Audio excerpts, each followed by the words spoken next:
Legacy of Phrecia event is coming to Path of Exile 1, and as promised in the previous video where I told you about my general excitement, what to expect from it, as promised I'm gonna talk to you about each ascendancy, each of the new 19 ascendancies coming into Legacy of Phrecia, and I will give you build ideas. I'm not saying that these are the builds that are proven to be amazing, because this event has not launched yet. Anyone who is saying to you that they know exactly what you should play, they're lying to you, and that's not what my channel is about. But these are solid proven builds from PoE Ninja. Yes, that's what I'm using as a kind of source, as well as my own information. One of these builds is mine. I have reviewed it. I have my own build. So let's jump into this. I will try to not make it too long, but there are 19 ascendancies and several builds to quickly talk to you about. So please use the chapters and in the timeline.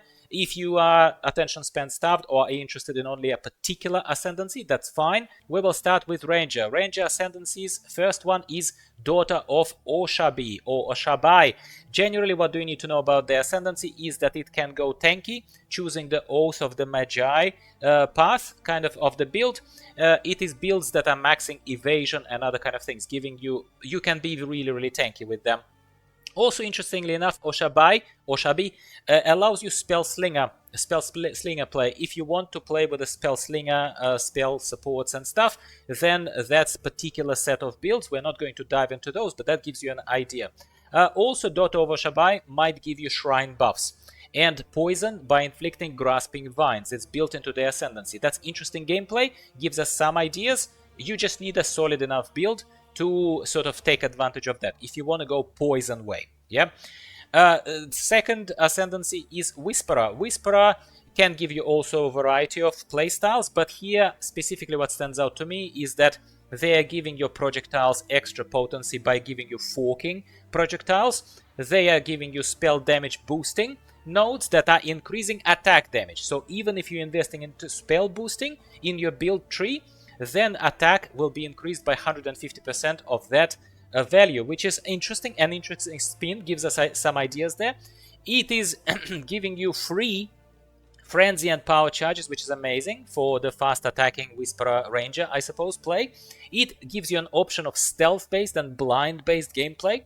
It also gives you an option of added lightning damage for extra mana cost, and then you also could gain rage for spending mana. Alright, final one I will very quickly mention to you, Wild Speaker. Wild Speaker looks like a beast summoner, an actual hunter from World of Warcraft, Beastmaster Hunter. Very interesting thing. I don't have a specific build for Wild Speaker, but I think anything with a bow that then kind of also boosts the minion damage, perhaps permutation of that would work quite well. I personally will probably play actually Wild Speaker. However, for you, my friend, I'm gonna give three builds that are going to be okay for Ranger. So I think for Ranger, you should go with Tornado Shot builds. Are generally very popular for Rangers these days. On Path of Exile Ninja website. I will give you a link in the description of this video, obviously. Lightning Strike for the Ranger, that goes melee Ranger, but still Lightning Strike has a bit of a projectile to it as well. And finally, I would also suggest that you take a look at Hex Blast Pathfinder builds that are currently Pathfinder, but here you could use it for perhaps Whisperer, I'm thinking. But 3 build ideas I'm giving you for Ranger this time around. Okay, now let's go to Marauder. Marauder Antiquarian is an interesting one, also gives you an option going for projectiles. I'm thinking if you go for Splitting Steel, for example, with Marauder, or Lancing Steel, those kind of builds, they are probably going to benefit from that Ascendancy branch. Yeah. It also gives immunity to physical projectiles, which in this particular case, bleeding projectiles would be actually something that is like a Lancing Steel thing. Ward is going to be used as mechanic as the defensive layer, converting your typical normal standard Path of Exile defensives into ward regeneration, boosting of it. Interesting, quite interesting for me. Also, final note here is that Antiquarian could benefit strength stacker builds. If you want a strength stacker Marauder build, that is gonna work for you, Antiquarian. I will give you a build here. Listen, you could even go with, theoretically, you could go either Lancing Steel, Splitting Steel builds, or you could go with something as basic as Righteous Fire. Even Righteous Fire as a solid construct, and then, you know, deviating into bits and pieces here and there might benefit here. Behemoth is an interesting one, Ascendancy for Marauder, that's a second Ascendancy, where Spells are disabled, but you generate a rampage effect in melee range.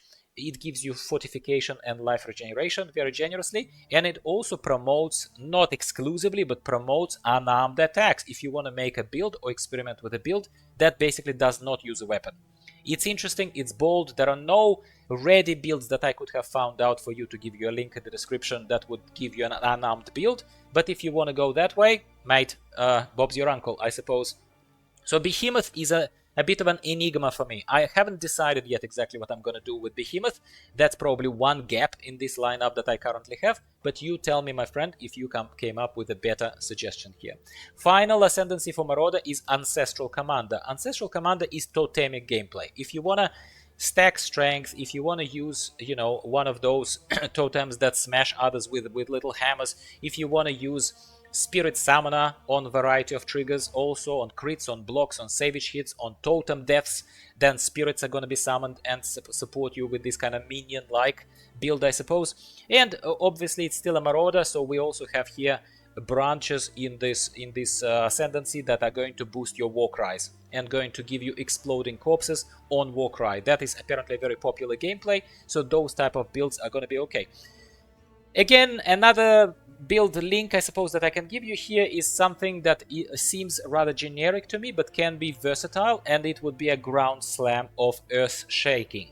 So take a look at that build. Maybe you can play off that and then just do something different with this. These are not totemic builds per se, so I will even say, hold my hand here and say I owe you a good totemic Marauder build.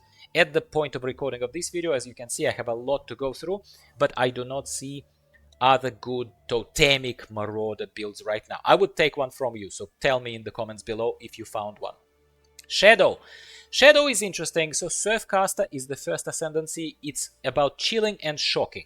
That spreads as well onto the enemies, and it's also strange one branch that I found there in the Ascendancy. It's about using fishing rods. Fishing rod, I imagine, is like a new item type or something that they're going to be adding, but basically using a fishing rod will massively give you increased damage boost. I don't know if you're going to be hitting people with a fishing rod, or is it just a stat stick basically that we're going to be using, and then you can do whatever you want with it as long as the skill allows obviously that kind of weapon type to be used.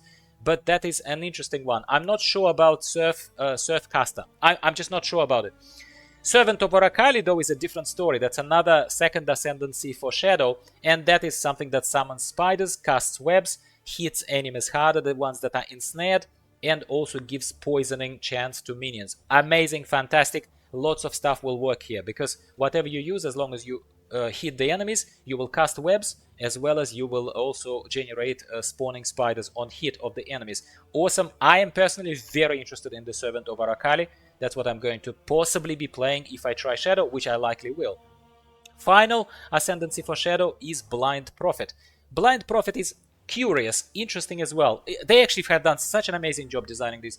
So Blind Prophet relies on a lot of projectiles going in all different directions, because you're blind, obviously, as well as giving them a chance to return to you. So it's going to be just projectiles everywhere, alright? So you're a Shadow, what kind of projectiles? Well, you could be, I don't know, you could be fan of knives, you could be doing a lot of things there. I have a couple of suggestions for you in just a second. Again, also you're decreasing accuracy of the enemies by making them blind, that's always good, as well as having an opportunity to enter Shade Form on hit. I don't know exactly what Shade Form does, but I can only suspect that it gives you extra evasion perhaps, and it's a defensive layer. Alright, builds for Shadow, generally to build this whole thing around, I would personally humbly suggest that you look at Hex Blast Shadow. Again, links in the description. And Lightning Strike Shadow. I told you, Lightning Strike is everywhere, very popular skill across Path of Exile 1, so that might work really well. Witch is fantastic as always, and we have a few builds here to suggest. So first Ascendancy is Harbinger. Harbinger is has a trigger summon of Greater Harbinger of Time, Greater Harbinger of Focus, Greater Harbinger of Arcane. What those summons do remains to be seen. Curious, interesting. The Harbinger also works with proliferating hexes and temporal chains, allows you to boost temporal chains, as well as giving you immunity to curses, chill, or shock when you're channeling a specific skill. That type of gameplay. Okay? Start thinking there a little bit. Herald. Herald is a holy summoner for a witch, interestingly enough, not for a Templar this time around. So, boosted Herald skill gems, extras given for each Herald of Purity, of Ice, of Ash, of Thunder, boosted Sentinels of Radiance, and minion damage, which is amazing. And it's going to be summoning Heralds of Purity, which are those holy little minions running around. So imagine Witch as a holy summoner. I'm crazy excited about this. Final Ascendancy for which is Bog Shaman, which is very, very, very strange, and it is just as confusing for me as a couple of others that I mentioned just a few minutes ago. So Bog Shaman gives you poison immunity, gives you pacify gameplay when you want to stop the enemies from doing stuff, interestingly enough, and has some trade-offs, offers you trade-offs such as minus to your resistances, but plus to your projectile speeds and AoE. Builds here could be numerous across these three ascendancies, take your pick, but I would give you a Raise Spectre build, I would give you a classic Summoner of the Zombies and Skeletons build, which you can play off. I can give you a classic Hex Blast Witch as well, and even Explosive Arrow for an Elementalist Ascendancy currently, but we are obviously going to be using some other Ascendancies here. But if you want to go elemental damage way and be at range obviously still, then Explosive Arrow is something that might help you. Duelist, we will start with the Gambler. Gambler, as the name of the Ascendancy says, it is about trade-offs. You gamble. You might win big, you might lose big. So, such as, for example, your block spell damage is lucky, but block attack damage is unlucky. So those kind of nodes you can pick. It's a high risk, high reward thing. I will tell you straight away, unlikely I will take it, but some of you who are risky individuals and want to go a little bit less mainstream, I just don't find this Gambler as exciting personally. I probably wouldn't be, but you might want to try. Let me know. Now, Duelist also has a tanking spec, believe it or not, which is a Duelist Paladin. So it's a holy tank, really, concept. Very interesting for me, because I love playing Paladins in World of Warcraft, elsewhere. It is doing more damage to closer enemies and less damage taken. It is giving you free buffs of determination, discipline, and grace. Things like that are massively popular defensive layers, usually that cost you something, but here it's only a cost of your Ascendancy points being spent. And it also promotes a bit of inclusion of link skill builds, the ones that are giving a link to your allies. So it's kind of like almost seen as a support character to the groups, but we are obviously building for solo. And finally, Aristocrat. Aristocrat is interesting. Aristocrat is literally just a stat stick of its own, or at least that's how I see this Ascendancy. It's not special in any other way to me, but it gives you more passive skill points simply to fill out your tree, because you're richer, you're an Aristocrat, right? It gives you higher level and quality of all gems, awesome. It also cannot be frozen, ignited or shocked under specific conditions, such as, for example, your dexterity is higher than intelligence, if you spec that way. That's pretty cool. I'm gonna give you only one Duelist build here as an example, that is again gonna feature Lightning Strike. Lightning Strike Duelist. There are lots of builds with Lightning Strike. This is the one for Duelist. Lightning Strike is so popular, so strong, that you can basically go that generic way and then make a gameplay a bit more specific using one of those Ascendancies, in my humble opinion anyway. Templar is interesting. I love playing Templar normally in Path of Exile, and here they are also bringing extras such as the Val Priest fantasy kind of stuff. So Architect of Chaos is the first Ascendancy for Templar. Skills cost life. All Val gems massively boosted, plus to the level of the gem. Encourages of use of the corrupted items. The more corrupted items you have on you, the stronger you are. Awesome. Build here, without a shadow of a doubt, popular right now and going to be popular in this league, is going to be Val Ice Nova of Frostbolts. Link in the description. You're welcome. Second Ascendancy here is very interesting. It is versatile, complex, called Polytheist. Polytheist is basically a person who worships many gods. So doing very, very different for each god. Extremely versatile, lots of potential, but also not one very straight line of how you can build Polytheist. For example, some of the choices there in the Ascendancy can disable spells entirely, but give you massively increased life. Or you could increase your evasion and mana and life regeneration while moving. So while you're on the move, you are virtually unkillable. Or you can again boost the projectile play for Nova spells. Hence, my suggestion is that you either play Val Ice Nova of Frostbolts here, nobody's stopping you from doing Val Ice Nova as Polytheist, or you can use a second version of the build I will also include in the description, which is just normal Ice Nova, that you can use, yeah, as well. Final build here is awesome because it's a summoner build, and I love summoner builds. It's called Puppeteer. Puppeteer is a Templar who summons zombies. Awesome, alright? Or animated guardians, weapons, and generally boosting the minions. That's good. But it's either those animated weapons or it's zombies. It gives you +4 to all zombie summoning gems. And you don't need corpses to summon zombies, among other things. It's freaking crazy. For the build that I recommend here, I would say take a look at my old, admittedly it's old, it might be a bit outdated and you might need to tweak it and adjust it a bit because I didn't have time to do this, but I have an old awesome build that I loved back in the day. It was called Sentinel Army Guardian, okay? But here you're not going to be a Guardian, you're going to be a Puppeteer, so Sentinel Army Puppeteer, possibly, maybe. So there is a build in the description. There is also a link to my video if you want to watch it, okay? Finally, we'll wrap it up, this video, with Scion. Scion Scavenger. Scavenger is the only Ascendancy available to Scion. And as any Scion right now, Ascendancy is called Ascendant. It is super versatile, massive kind of Ascendancy tree. Like lots of options here. Again, no one clear path. You probably can do many different ways. You can be whatever you want to be, which is why we're going to go for Lightning Strike again as a generic, super crazy powerful build, but for an Ascendant. In this case, you're going to use it for Scion Scavenger. And what Scavenger does, it increases the shrine buffs, as an example, or gives you different ways to deal with damage, converting physical to fire, fire to physical, etc. Recuperation of the damage received on you. It also can boost your summons, for example. You can be a summoner as an Ascendant as well. Nobody's stopping you to do that. You can be a summoner with +3 Phantasms, +1 Scepters,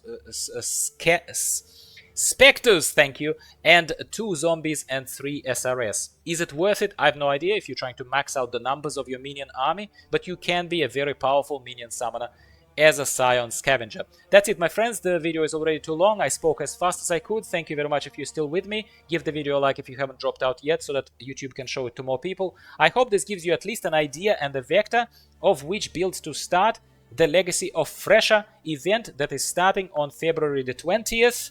Yeah, 21st in Australia. I'm very excited. I'm going to be playing. My choices are always something that summons stuff. I'm going to be Servant of Barakali. I'm going to be summoning spiders. I'm going to absolutely be one of those Holy Summoner revisited builds for Witch. And I'm possibly going to be even Puppeteer, the Templar Puppeteer, who is going to be summoning zombies. Now is your turn to tell me what are you going to be in Legacy of Phrecia if you are playing. And if you're not playing, let me know why not. It sounds like the most exciting time that we had in Path of Exile 1 for freaking ages. So let's go. I hope you've enjoyed this again. See you next week to talk about Legacy of Phrecia some more. No question asked.